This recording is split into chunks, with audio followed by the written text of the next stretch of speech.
استغفراللہ مسجد اقصی گرا کر third temple کی تیاری مکمل کی جا رہی ہے۔ مسجد اقصی کی بات کریں تو اسلام کی وہ مقدس ترین جگہوں میں سے ایک جگہ ہے جسے نہ صرف قبلہ اول ہونے کا شرف حاصل ہے بلکہ یہی وہ مقام ہے جہاں سے نبی کریم صلی اللہ علیہ وآلہ وسلم نے معراج کا سفر شروع کیا۔ قرآن پاک میں اس مسجد کا ذکر ایک بابرکت مقام کے طور پر کیا گیا ہے اور احادیث میں اس کی فضیلت ایسے بیان ہوئی ہے جو مسلمانوں کے دلوں میں ہمیشہ سے اس کے لیے ایک خاص محبت اور احترام پیدا کرتی ہے۔ یروشلم میں واقع یہ عظیم مسجد آج ایک بار پھر خطرناک سازشوں کی زد میں ہے۔ حالیہ دنوں میں سوشل میڈیا پر ایک ایسی ویڈیو وائرل ہوئی ہے جسے مصنوعی ذہانت کی مدد سے تیار کیا گیا اور اس ویڈیو کا عنوان ہے اگلے سال یروشلم میں، اور اس میں مسجد اقصی کی تباہی اور اس کی جگہ ہیکل سلیمانی کی تعمیر کو ایک مجازی حقیقت کے طور پر پیش کیا گیا ہے۔ یہ صرف ایک ویڈیو نہیں ہے بلکہ ذہنی طور پر مسلمانوں کو شکست دینے اور دنیا کو ایک نئے بیانیے کا عادی بنانے کی شعوری کوشش ہے۔ فلسطینی وزارت خارجہ نے شدید تشویش کا اظہار کرتے ہوئے اقوام متحدہ OIC اور دیگر عالمی اداروں سے مطالبہ کیا ہے کہ وہ اس معاملے کا سنجیدگی سے نوٹس لیں اور ایسی اشتعال انگیز مہمات کو روکنے کے لیے فوری اقدامات کریں۔ ان کا کہنا ہے یہ محض خیالات یا نظریات نہیں ہیں بلکہ ایک مکمل منصوبہ بندی ہے جو وقت کے ساتھ حقیقت میں تبدیل ہو سکتی ہے، اور اگر اسے بروقت سٹاپ نہ کیا جائے تو صہیونی آباد کار تنظیمیں کافی عرصے سے مسجد اقصی کی نیچے ڈگنگ کھدائی کر رہی ہیں۔ ان کا کلیم یہ ہے یہاں ان کا قدیم ترین یعنی ہیکل سلیمانی موجود تھا جسے وہ دوبارہ اس کی کنسٹرکشن کرنا چاہتے ہیں۔ یہ کام خاموشی سے مگر منصوبہ بندی کے ساتھ جاری ہے، اور جب انہوں نے مصنوعی ذہانت کے ذریعے عوامی رائے کو متاثر کرنے کی کوشش شروع کی تو یہ بات صاف ظاہر ہوتی ہے کہ وہ اپنی نظریاتی مہم کو عملی شکل دینے کے بہت قریب پہنچ چکے ہیں۔ اسلامی تعلیمات میں مسجد اقصی کو ایک مرکزیت حاصل ہے۔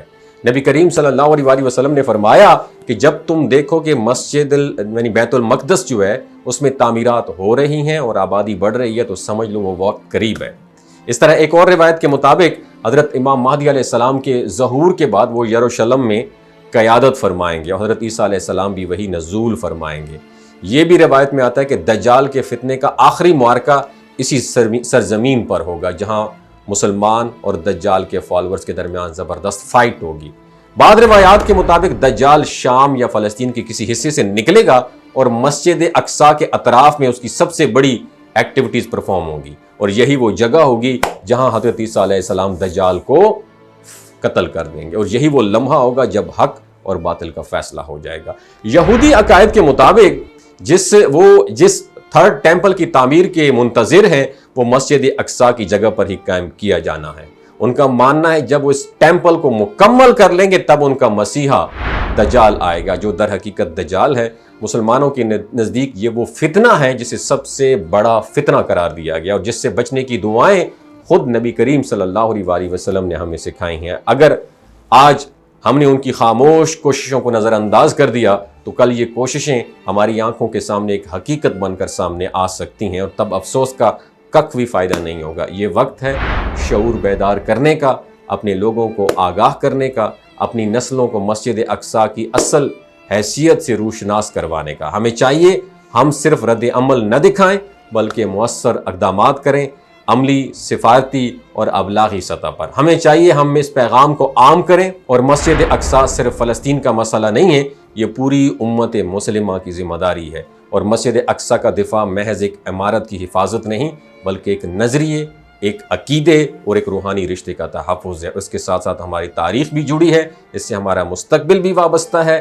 آج جب دشمن کی چالیں زیادہ منظم اور ٹیکنالوجی سے آراستہ ہو چکی ہیں تو ہماری خاموشی ہماری کمزوری بن سکتی ہے۔ یہ وہ وقت ہے جب ہمیں ایک واضح، پرامن مگر مضبوط پیغام دینا چاہیے کہ مسجد اقصی ہر مسلمان کے دل میں بستی ہے اور اس کی حفاظت ہماری مشترکہ ذمہ داری ہے۔ صرف الفاظ نہیں، ہمیں عمل دکھانا ہوگا۔ یہ وہ لمحہ ہے جب ہماری غیرت، شعور اور عقیدے کا امتحان ہے، اور یاد رکھیں مسجد اقصی کی برکت صرف تاریخ میں محفوظ نہیں ہے، یہ برکت آج بھی زندہ ہے۔ اگر ہم نے اپنی ذمہ داری نبھائی تو اللہ کی مدد بھی ضرور شامل حال ہوگی، اور اگر ہم نے آنکھیں بند رکھیں تو کل کے حالات ہم سے حساب ضرور لیں گے۔ وما علینا الا البلاغ المبین۔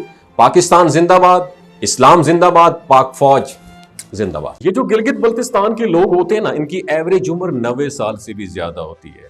You know why؟ کیونکہ یہ لوگ شلجیت استعمال کرتے ہیں. شلجیت کے اندر 85 منرلز ہوتے ہیں.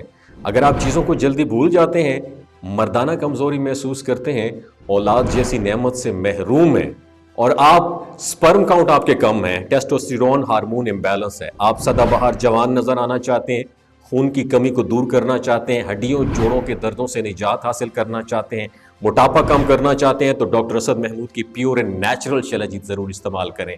ایک بات آپ نے دماغ کی کھڑکیوں کو کھول کے آپ نے سننی ہے، ہمیشہ آرگینک اور قدرتی چیزوں کا استعمال کریں. کیمیکل والے فوڈ سپلیمنٹ خدا رہا استعمال نہیں کرنے.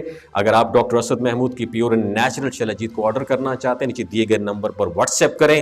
3 باتوں کا خیال رکھنا ہے: ہائی بلڈ پریشر میں مبتلا افراد، خواتین جو پریگننٹ ہیں، اور 15 سے 20 سال کی جو نوجوان نسل ہے جو غیر شادی شدہ ہیں، اپنے سیکشول پاور کو بوسٹ کرنے کے لیے استعمال کرنا چاہتے ہیں، تو ڈاکٹر کے ایڈوائس کے بغیر استعمال نہ کریں. باقی سارے لوگ بے دھڑک گرمی اور سردیوں میں استعمال کر سکتے ہیں. اپنا بہت خیال رکھیے گا. اللہ حافظ.